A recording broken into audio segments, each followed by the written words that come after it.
私が大学生の時の話です。夏休みに入る直前、友人 A に心霊スポットに行かないかと誘われました。いつもつるんで遊んでいる友人の一人が車を買ったので、奈良市運転がてら県外にある出るという噂の廃墟ホテルへ行こうというのです。私は幼少時から不思議なものを見たり感じたりする体質で、思わぬ影響を受けて体調を崩したりすることもあったので、そういうところは避けるようにしています。悪い、ちょっとその日は先約があるんだわ、そう言って断ると、本当は怖いんだろなどとからかわれつつも、私は辞退したのです。私は参加しなかったので、ここからは友人 A から聞いた内容を記します。友人 A と今回車を出す B を含む4人で夜の8時ごろ出発しました。山を登るメインルートからそれしばらく走った行き止まりにそのホテルはありました。現地に着いたのは11時を過ぎていたそうです。天候は快晴でしたが、じっとりとまつわりついてくる湿った空気が妙に生ぬるい8月の夜だったといいます。近づいていくと、建物の黒く大きなシルエットが不気味にのしかかってきます。それぞれが持ってきた懐中電灯やペンライトで照らすと、外壁は木のツタに覆われ、ひび割れのように広がっています。窓ガラスもほとんど割られているようです。入り口から中に入ってみると、外側同様に内部もひどい荒れようでした。廊下を進んでいくと、散乱したガラスが靴底でパキパキと音を立てました。ビールやチューハイの空き缶、おつまみやお菓子などの袋が散乱し、壁は落書きだらけです。タバコの吸い殻やシンナー臭いビニール袋もたくさん落ちていて、一目で素行のよろしくない連中が出入りしているのがわかります。う。何階が一番やばいんだって。確か5回とか。女性客が5階の部屋で自殺をし、その例が出ると騒ぎになって客が激減して廃業になってしまい、さらに女性客の父親も一人娘の死を嘆いて、このホテルの屋上から飛び降りて命を絶ったとのこと。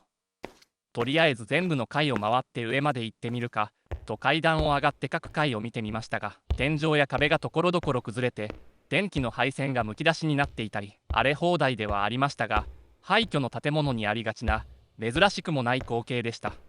問題の5階も特に変わったところはなく、屋上のドアは厳重に封鎖されていて出られないようです。拍子抜けした4人は早々に引き上げようということになりました。1階まで降り、出口に向かっている最中にパーンと何かが破裂するような音がして4人は飛び上がりました。その音は上の階から聞こえてきましたが、何階からかは分からなかったそうです。なんだ今の。風でドアが閉まった音かもよ。重い金属製の部屋のドアが開閉するような風が吹いている様子はありません。第一、そんな音ではありませんでした。クラッカーか爆竹でも鳴らしたような。でも、そうだとしたら誰がそんなものを。おい、なんだこの匂い。4人は同時に顔をしかめました。破裂音が鳴ってしばらくすると、何とも言えないような生臭く、嫌な匂いが漂ってきたのです。それも外からではなく、上階から空気に乗って匂ってくるようなのです。風もないのに。音の原因を確かめに行く気にもなれず、4人は逃げるように建物を出たそうです。車を止めてあるところまで行き、乗り込む前に、喫煙者はタバコを、そうでないものは缶コーヒーなどを飲んで一服しました。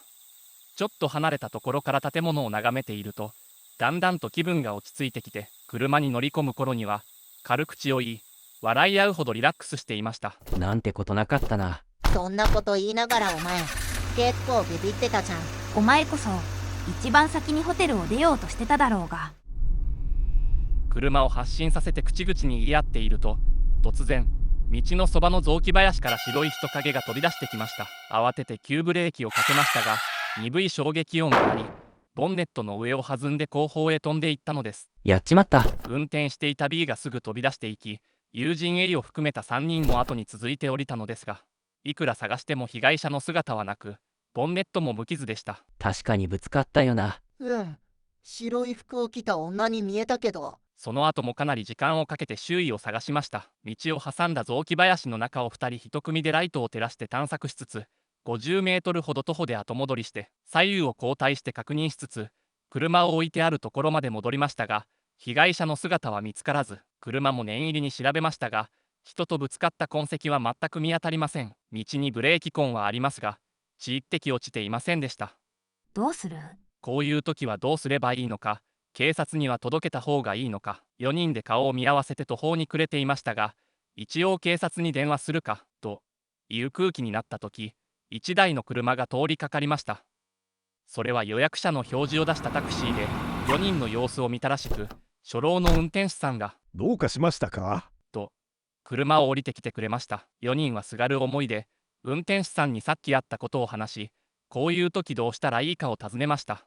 ああ、そう。運転手さんは4人の話を聞くと、車を懐中電灯で照らしながらあちこち点検し、ブレーキ痕やそばの雑木林を調べていましたが、君たち、あのホテルへ肝試しにでも行ってたんでしょう。と言って苦笑しました。この辺りでは、あのホテルに行った帰り、時々こういう不可解なことが起きるのだそうで、この車、見たところ新車でしょう。綺麗なもんだ。傷やへこみ一つないし、本当に人を跳ねてたらこんなのありえないよ。と笑います。相手が実体のない幽霊じゃ事故にはならないよ。気持ち悪いだろうけど忘れるんだね。あと、面白半分でおかしなところへ行くもんじゃないよ。優しく言ってくれる運転手さんに救われたような気持ちになったそうです。それじゃ気をつけて。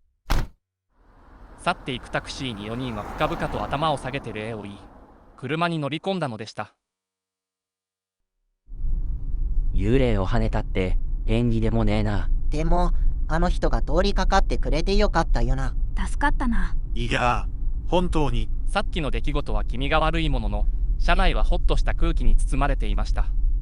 ホテルへ続く脇道からメインルートへ出た時、運転していた B がふと思い出したようにこう言いました。なあ、さっきのタクシー、予約者の表示が出てたよな。ああ、予約ってことはお客を迎えに行くってことだろ。だって、今来た道は行き止まりで、あのホテルにしか行けないんだぜ。そうだよな。さっきまで和やかだった車内の空気は一瞬にして凍りつきました。なあ、あのタクシー、誰を迎えに行くって言うんだ？あのホテルの誰を？あの運転手、ホテルが廃墟で心霊スポットだってことも知ってる口ぶりだったよな。君たち、あのホテルへ肝試しにでも行ってたんでしょう。面白半分でおかしなところへ行くもんじゃないよ。突然の破裂音、上階から漂ってきた生臭い匂い、参道で飛び出してきた白い人影、そしてあのタクシー運転手は一体廃墟ホテルへ何をしに行ったのか。その後、車内は重苦しい沈黙に包まれ、家路を黙々と走らせました。友人 A は私にこの話を聞かせてくれた後、本当か嘘かわかんないんだけどさ、自殺した女性客の後追いした父親の職業がタクシー運転手だったんだってさ。泣き笑いのような顔でこう言いました。彼はそれから二度と廃墟探索や心霊スポットには行かなくなったそうです。